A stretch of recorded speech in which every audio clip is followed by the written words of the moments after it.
I'm going to share with you 6 things that took me from having no idea about running, starting at university thinking 10Ks was a long way, to a 2:35 marathon. I've helped thousands of runners with their personal bests, from 2 hours and 20 minutes to absolute battlers. Youth Olympic medalist and 3-time national champ 2024. And I want to share with you these 6 things so you can stop making the mistakes that I made going through cyclic churns of overtraining, underperformance, and just scratching my head as to what went wrong. So let's get straight into it. First, it's going to be around goals and dreams and turning those into plans. When I started, I always thought, I want to run X. I wanted to run under 40 minutes for 10K. That's absolutely what I wanted to do. But I never actually had a plan as to how to get there. I just tried to run 4-minute Ks as often as I could. Every single run. Just run 4-minute Ks, 20-minute runs, 30-minute runs. I just tried to do my goal pretty much from day one. I didn't have a plan. When I started to actually make a plan, that was when I started to see real progress. How can I take my goal or my dream and actually make it a reality rather than just trying to do it every day or every time that I head out for a run? Then the next, which really helped me with making the plan, was absolute to relative for my intensities. So what I mean by that was that absolute was my 4-minute Ks. This is all I wanted to do. I wanted to run faster than 4-minute Ks. So there or thereabouts in every training was going to lead me to making it easier to do during my 10K race that I had coming up. I didn't even think I had a race. I think I just wanted to do a sub 40 10K. And when I was able to shift my beliefs from just looking at trying to run whatever time I dreamt I could do, and shifting that to a relative to what was I actually capable of in terms of like a lactate threshold and using a heart rate, pace, and then later power. But it was initially the heart rate and pace and getting relative values of those. So was 40 minutes, was 4-minute Ks even around my threshold? Once I realized that, yes, it was, I could start to figure out how to train above and below that for the different kinds of runs I wanted to do in my plan. But the plan was short. It was short-lived even, because when the mistake that I made, and many of you are probably making, is going, what can I do now? What can I do next week? What's my plan for the next few days? Like, what am I going to do? How am I going to get my faster park run? What session should I do? And I had no real thought about what does that look like over the long term? Like, what is my goal for 12 months? What is my goal for 3 years even? But for the most part, I remember one of the biggest kind of absolute to relative mindset shifts was when I was doing triathlon and I got a power meter on my bike. Before that, it was very hard to measure intensity, even heart rate, because you're not really using a heart rate monitor in short distance triathlon. Your intervals are often like short and upper hill, so time and heart rate doesn't really work. I got this power meter, and then I knew that I needed to improve my relative thresholds so that I could make these goals and dreams as part of my plan come true. What happened was I did everything. I did 1 minute, I did 10 minutes, and I did 60 minutes. Anything anyone said about improving your thresholds, I smashed it. I absolutely got after it. Then I did improve my thresholds. So my lactate threshold went up. Perfect. But I was still 2 months or so out from my race.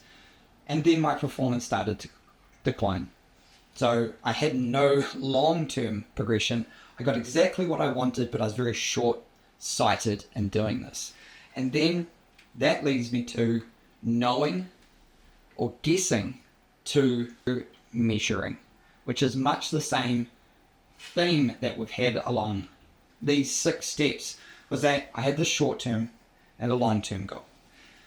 But I was kind of guessing by the end of it as to where I was relative to my performance, because I could improve these lactate thresholds.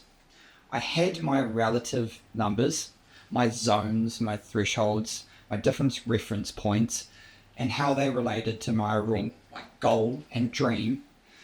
But I was still kind of guessing as to what could I do on the day, what could I do in my race.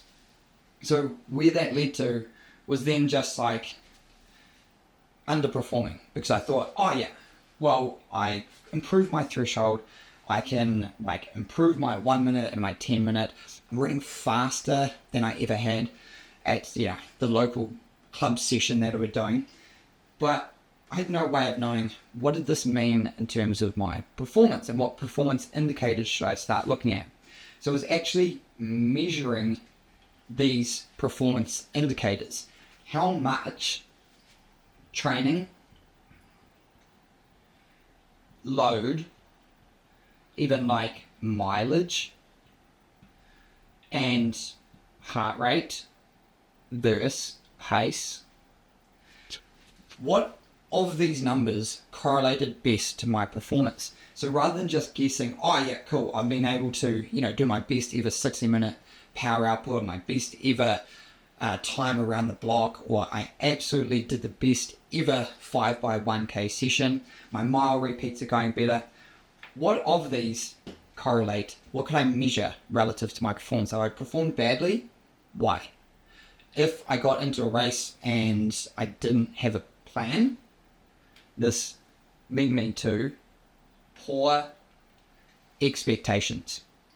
So my expectations never really correlated to my reality. And most of this reality came from being honest with myself along with measuring things. So it was these two that correlated to each other, where I started measuring. Okay, great. So before that, I was guessing where I was at.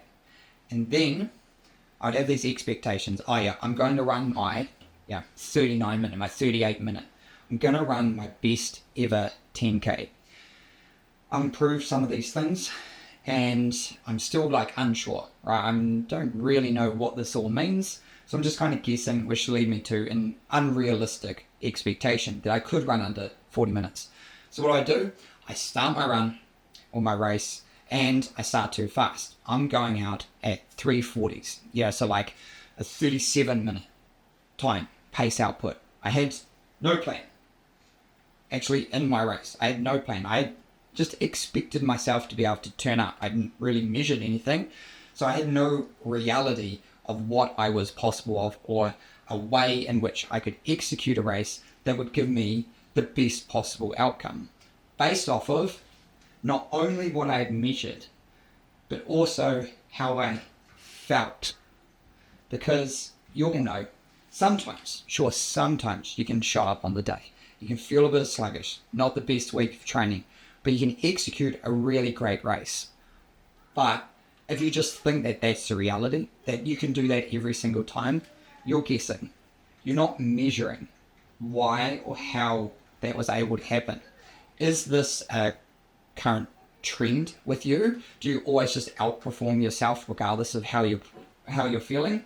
Or are you honest that you're pretty tired, right? I feel tired. I really can't expect myself to perform to my absolute best based off of what I've measured and what my long-term goal is. And these relative metrics correlating to my plan, I need to start at 4 minutes 10, slightly slower than a 40-minute 10K, then progress through if I have the capabilities to do so. That is going to give me far more valuable data that I can use moving forward to adjust my zones if I have to, and set better expectations that are based on reality in the future, which is taking our results and turning those into data. So that is, if you overperformed, underperformed, pretty much performed the same, how did you go about getting that result? Too often I see people thinking they ran slower than their performance or their training was going to indicate. Their expectations were just, they'd measured what they needed to, they had a realistic plan of how to execute their race, and still something happened. They ended up falling short of their end goal.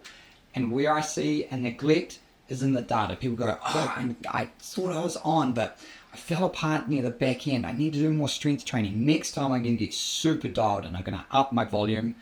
But often when we look at the data from the race, there is a reason why maybe the course was a bit long, the heart rate was a bit high early, you missed a gel or an aid station, the course was hillier than you thought, and you've been training on the flat. There's always a data-based explanation, or at least insight into what happened to this result.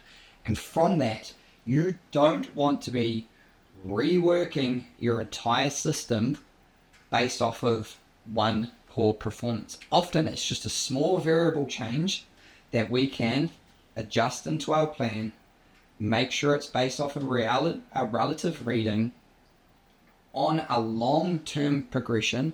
Because if this was just race one of a 12-week build, or this is an April marathon, when you've got a back-end year marathon, we're going to look at that long-term goal.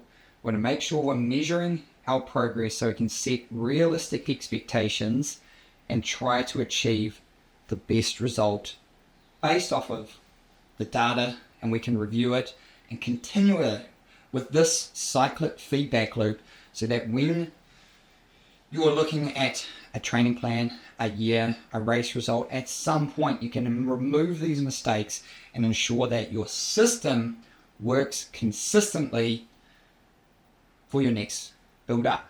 And that's how you can go from no idea to whatever a fast marathon is for you. Alright, hope that helps. Catch you on the next one.